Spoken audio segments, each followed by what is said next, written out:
L'histoire de Baba Maal commence dans la musique. À Podor. À Podor, c'est ma ville natale et bon, comme tout jeune Podorois, c'est la musique quoi. C'est la musique, c'est le théâtre, c'est le sport. C'est une ville très culturelle mais en même temps une ville très intellectuelle. Donc on était au-dessus des tabous. Au niveau du foot, certaines personnes pouvaient faire de la musique, d'autres ne pouvaient pas. En tout cas, en tant que profession, quand on est talentueux, on peut se joindre aux autres et danser, chanter comme on veut, mais pas prétendre être un professionnel de la musique.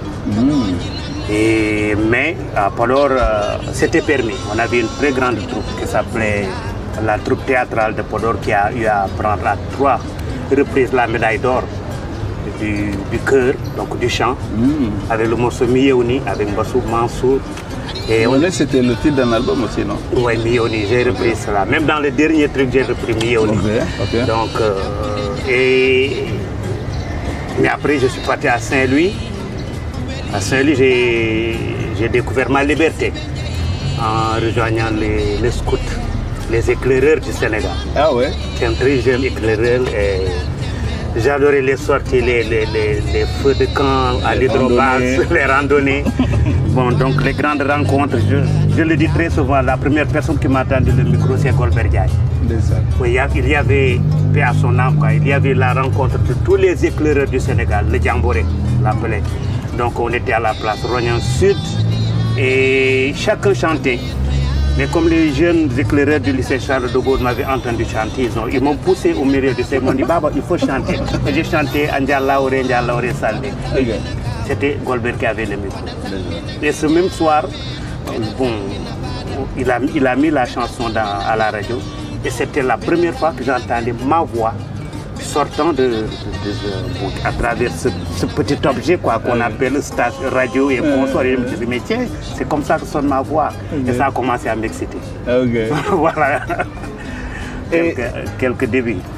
Oui, quelques débuts. Mais comment on arrive de Baba Maal chantant dans le Fouta jusqu'à Saint-Louis à Baba Maal dans le label de Bob Marley, signé par Chris Blackwell, celui qui a signé dans le plus prestigieux, un des plus prestigieux labels de Londres.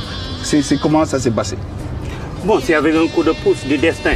Et j'avais enregistré une cassette que j'avais tirée à 1000 exemplaires avec Mansour Seck, avec l'aide de mon ami Kandialo, donc au niveau de Paris.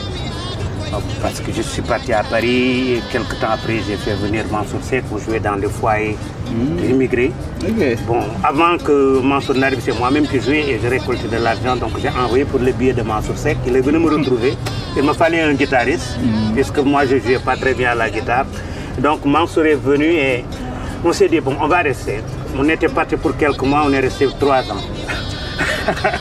Et à ce moment, on s'est dit, bon, pour ne pas couper le lien entre nous et notre public aussi au niveau du Sénégal et de la Mauritanie, il fallait rentrer en boîte avec Aziz Dieng qui jouait à la guitare. On habitait ensemble à Bono. Aziz Dieng, bien sûr.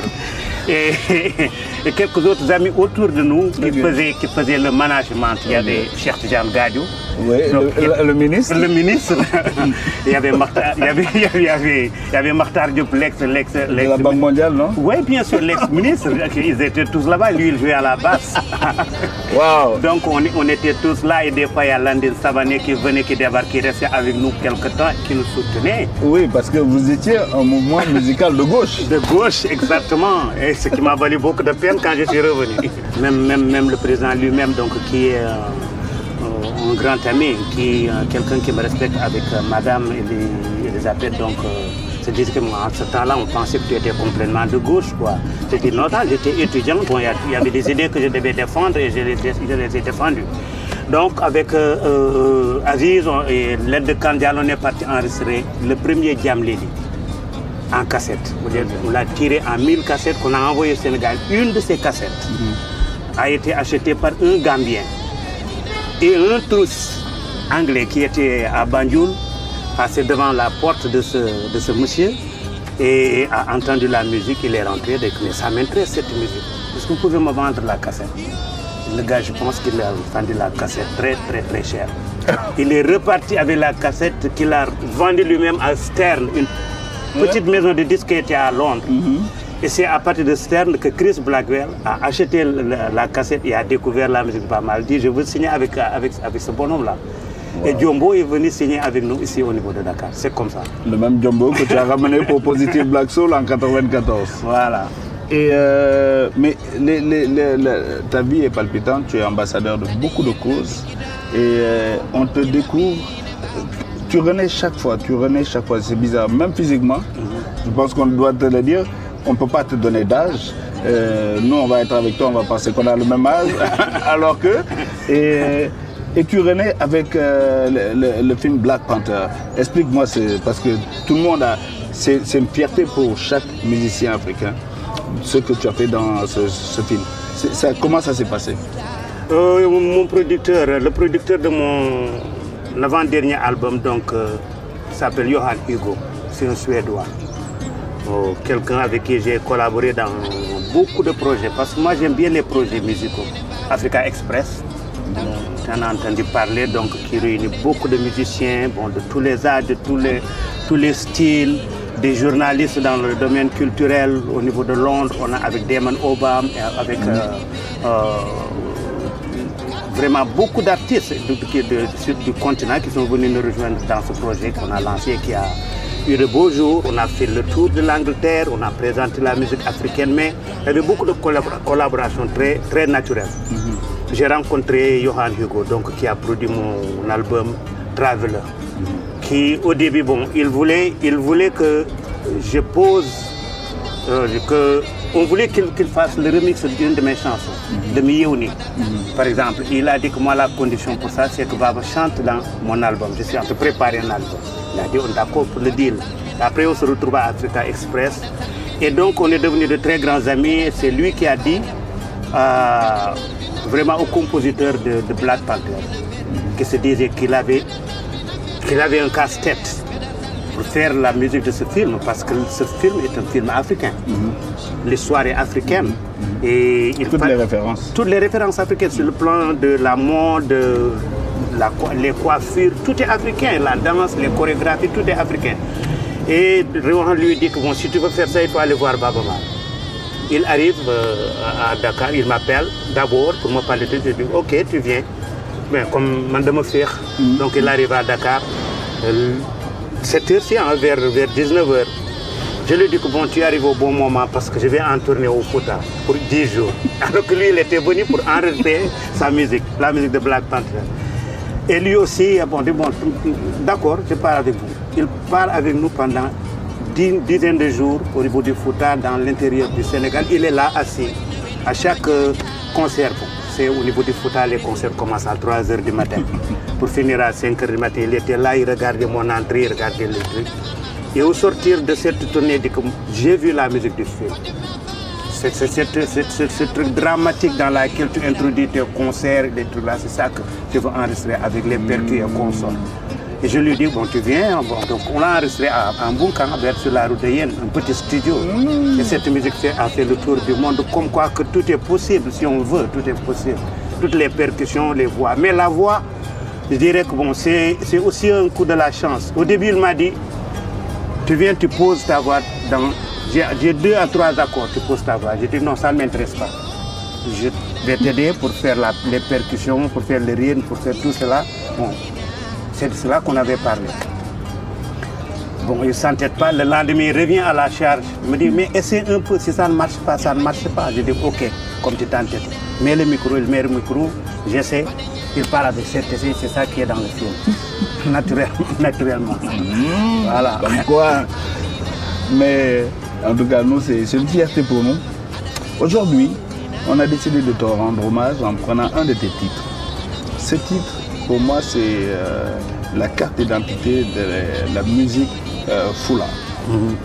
Et le morceau Tara, j'aimerais que tu m'expliques, parce que je sais que dans le Mandé, Tara a une importance.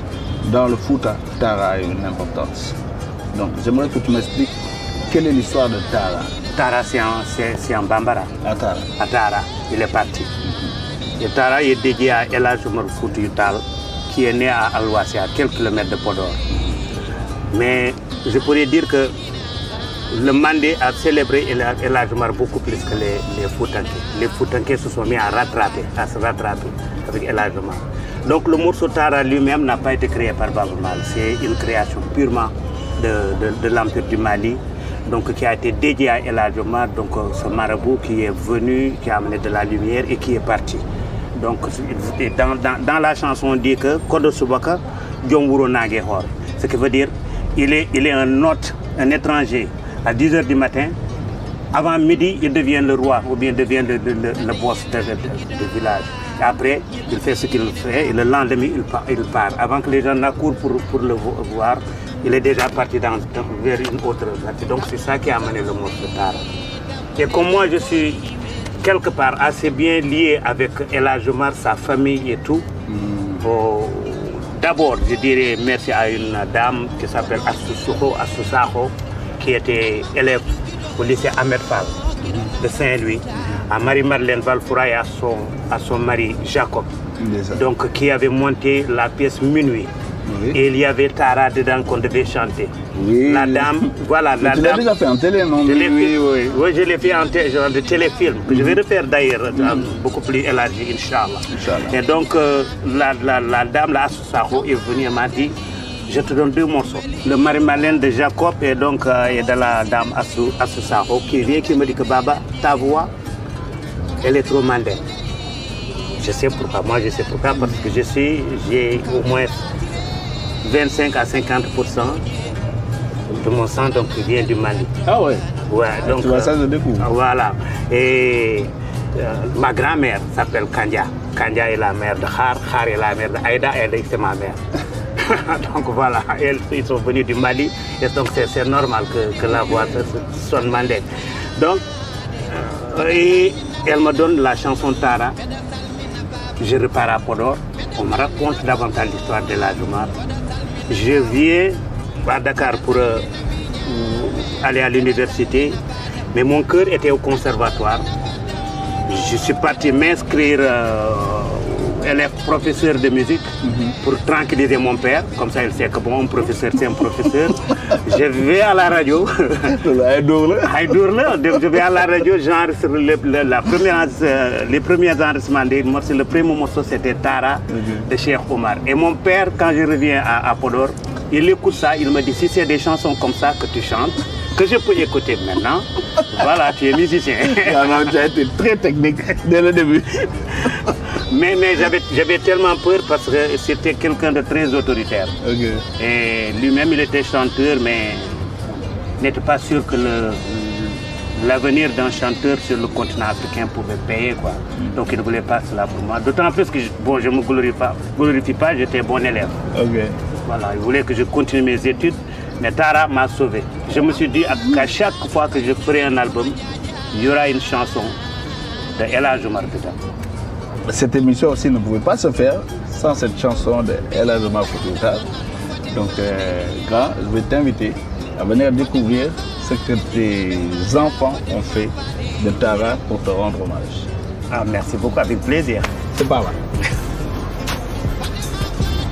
On y va.